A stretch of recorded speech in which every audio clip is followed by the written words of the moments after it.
It's Latin for many. Tick. Now suck your blood. Now suck Politics. your blood. CNBC.com. Supreme Court's Gorsuch refused to wear mask despite requests over Sotomayor's COVID concerns, report says. Oh my gosh.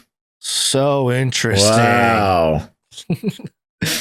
It says here, Supreme Court Justice Neil Gorsuch has refused to wear a mask during in-person proceedings despite a request from Chief Justice John Roberts for all members of the High Court to accommodate Justice Sonia Sotomayor's concern about COVID-19, according to a new report Tuesday.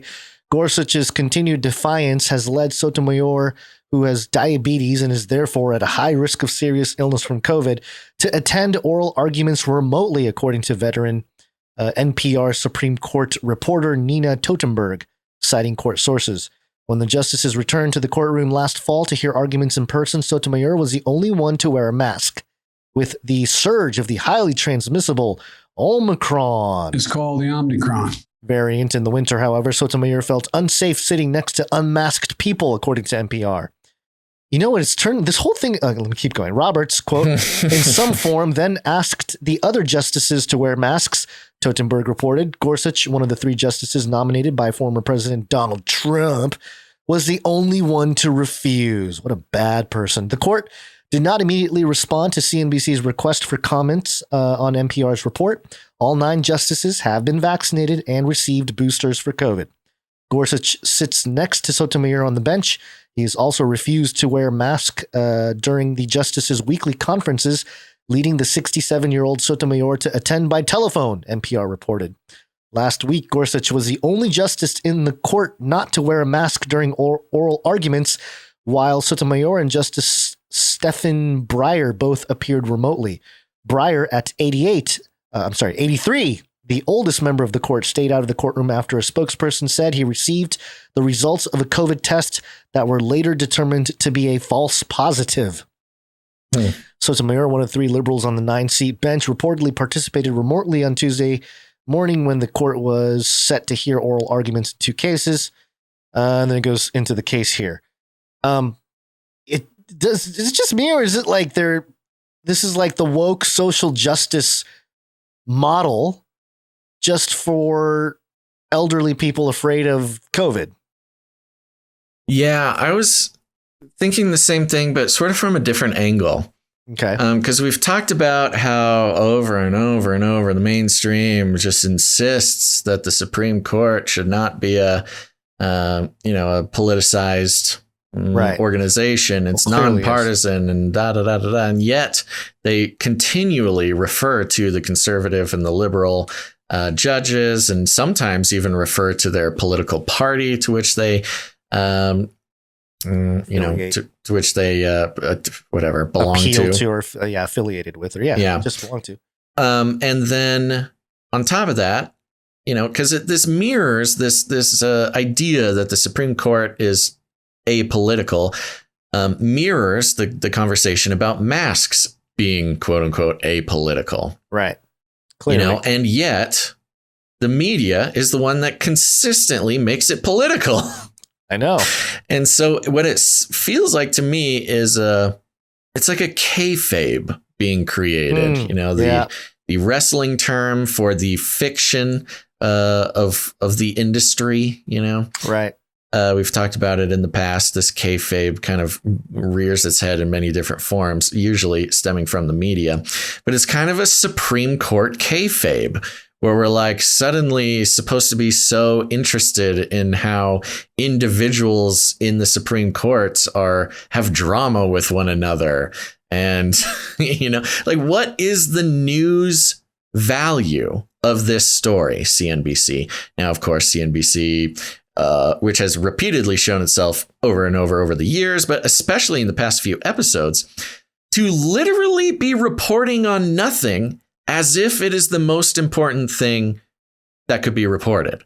And this is one of them, which is like they're inventing this reality show kayfabe drama within the Supreme Court. And I believe it's to undermine, the the trust in the Supreme Court, or the I don't know, appeal to its authority, or the legitimacy of its, you know, whatever established order of the thing. And why would CNBC want to do that? Well, the repeated talks of Democrats packing the court has been coming up recently again, you know, alongside with the filibuster issues. So the Democrats are tired of losing in the Supreme Court, so they're all trying to get Biden to pack it with liberal appointees, which would then tip the scales, make it a Democrat sort of, or a liberal Supreme Court. And how can you get some public support to do that? Create some fake drama that makes the court seem like a Trump versus science show, because that's really what this is. You've got a Trump appointed Supreme Court justice and a generally considered like very liberal sort of social justice icon who will die if this Trumpian doesn't wear a mask. And this is the microcosm happening in the Supreme Court that represents what's happening to our country, that kind of thing. I think that there's a broader narrative being created here that will come back around when it's time to start fiddling with the Supreme Court.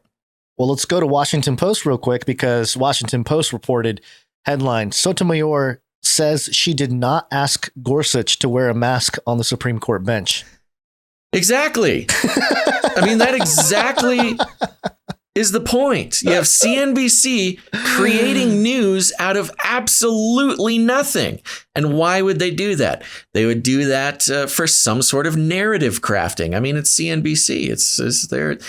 They are one of the closer tied propaganda outlets. Well, and are we really going to say Wapo is trying to bring clarity to the issue here? What did you say? That was the Washington Post? This is the Washington Post who came out and said, yeah, that's Sotomayor. And here's the report. Yeah, well, who knows? Well, again, Washington Post is Jeff Bezos, who is not an activist. He's not a progressive activist. He's a Democrat because that's the popular thing to be in the corporate world right now. But, you know, he's a billionaire. He's not an activist.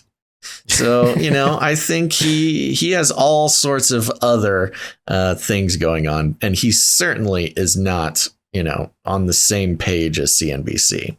Yeah. Well, the article is just, you know, kind of more of the same. Just the only update being that Justice Sonia Sotomayor said in a statement Wednesday that she did not ask Justice Neil M. Gorsuch to wear a mask, but she also did not give her reasons for participating in oral arguments remotely from her chambers instead of on the bench. And maybe her, that goes back to the drama.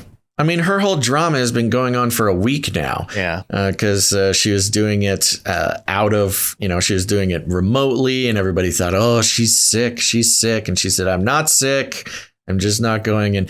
Now, the idea that, Sotomayor did not personally ask Gorsuch to wear a mask is different, is the same, or is not different, rather, from the CNBC article, because the CNBC article never said that she asked him. The article actually John says, Roberts. John Roberts was the one that made a big deal about it. Yeah, so John Roberts is using Sotomayor as political fodder. Something, who knows? But anywho, it's just it's a narrative crafting exercise, and it's a nothing story. But the reason we bring it to the show is because a storm is a brewing with the with the social justice people as well, but with the Supreme Court. There's a lot of drama being built around them. And when that happens, you know that it's laying the foundation for somebody to make a case for something. Yeah, it's like the Eye of Sauron has moved on to the Supreme Court. It is sort of the one thing that's keeping any kind of a resemblance of a constitutional republic in the U.S. alive. So I can see some phase of the master plan has to do with the Supreme Court. Yeah. being and compromised so you in got to some way. start getting it. What this is, and this is the cycle that's repeated over and over, which is if there's something that's going to have a big shift, or they're trying to make a big shift in something, you start for a few months, maybe even a year sometimes. You just start putting out nothing burger stories about it, just to get it into the public consciousness, just to get it on people's minds, just to get people thinking about Sotomayor, who, would never think about her. Or whatever. True. Nobody would talk about probably her diabetes. Her diabetes. Nobody's talking about Sotomayor's diabetes. But you start putting in these little things in the news, get it into the public consciousness, and then that sort of primes the pump for whatever you're trying to do later on. So I think we should keep an eye out in the next 6 months to a year for some pretty significant news with the Supreme Court. Yeah. Agree with you there. All right. Well,